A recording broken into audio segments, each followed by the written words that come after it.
And to help us understand more about the significance of this summit and the way it's being reported around the world, we are joined from London by the Peruvian political analyst Javier Farge. Mr. Farge, thanks so much for joining us. To start, in your opinion, how do you think this summit, historic summit, is being seen around the world? Well, thank you for having me. Well, we have just heard a list of Latin American presidents challenging the President of the United States. If you had told me that this could happen when I was reading The Open Veins of Latin America so many years ago, in the 1971, 1972, I would have thought that it was a sick joke. Now it's a reality. That shows you how things have changed a lot in Latin America since Galeano, whose test you have mentioned, I'm sure we're going to talk about that, has changed.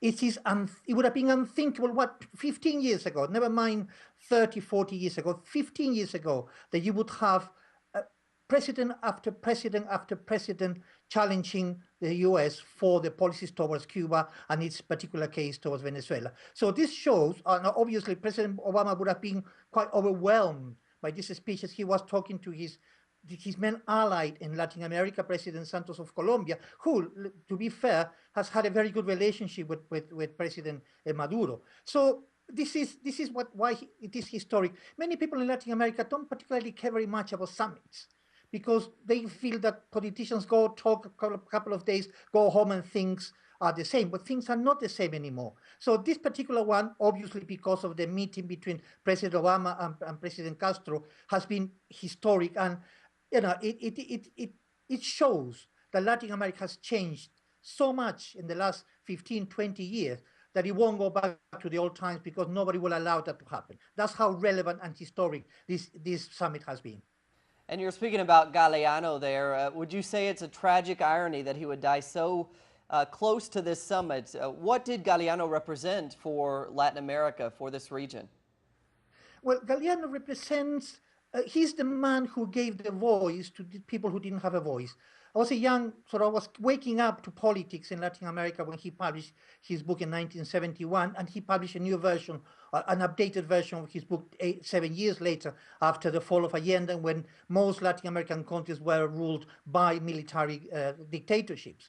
And many people discover the history of their own continent through the Open Veins of Latin America, but many people who knew there was something really wrong in the continent, for many people, those things started to make sense because of what Galeano said in his book. Now, his book obviously has aged, and he said a few years ago that probably, he thinks that his book is no longer relevant. Well, it's not relevant now because things have changed, but it was relevant at the time it was written. We mustn't forget what Galeano wanted to do with this book, and he said it, that he wanted to simplify the language, because he thought that the language of intellectuals and academics was far too obscure, far too ineligible. People wouldn't understand what was going on. He wanted to make history clear so people would understand what's really happening in the continent. And that created a tendency in Latin America among many writers on the left who decided to sort of break the mold and decided to tell things the way they were without getting into some kind of twisted language that people wouldn't understand. So the things that were happening in Latin America, at the time, started to make sense to many people, and other people discover or rediscover what's really happening. And that created in many ways sort of a spirit of rebellion among many intellectuals and people on the left who decided to do something to change things. And I think the governments that we have at the moment, Bolivia, Venezuela, Ecuador, Nicaragua, etc., are the result in many ways of what we Latin Americans learned from Galeano and the Open Veins of Latin America.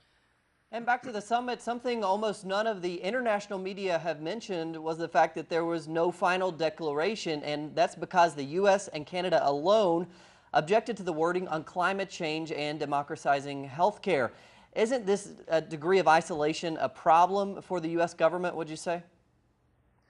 It is a problem. First of all, it is bad news because during the climate change summit in Lima in December last year, COP20, the Conference of the Parties 20, there was an agreement to sign a legally binding climate change agreement, a protocol for the next COP, which is COP21 in Paris at the end of this year. And in Geneva last month, all the parties, every country under the sun, decided to write this draft which is going to be signed, is supposed to be signed by every single country in the world, including the US. And Obama said that he was willing to write a legally binding agreement because, as you know, the Kyoto Protocol that ordered the reduction, the radical reduction of greenhouse gases was not signed by the US.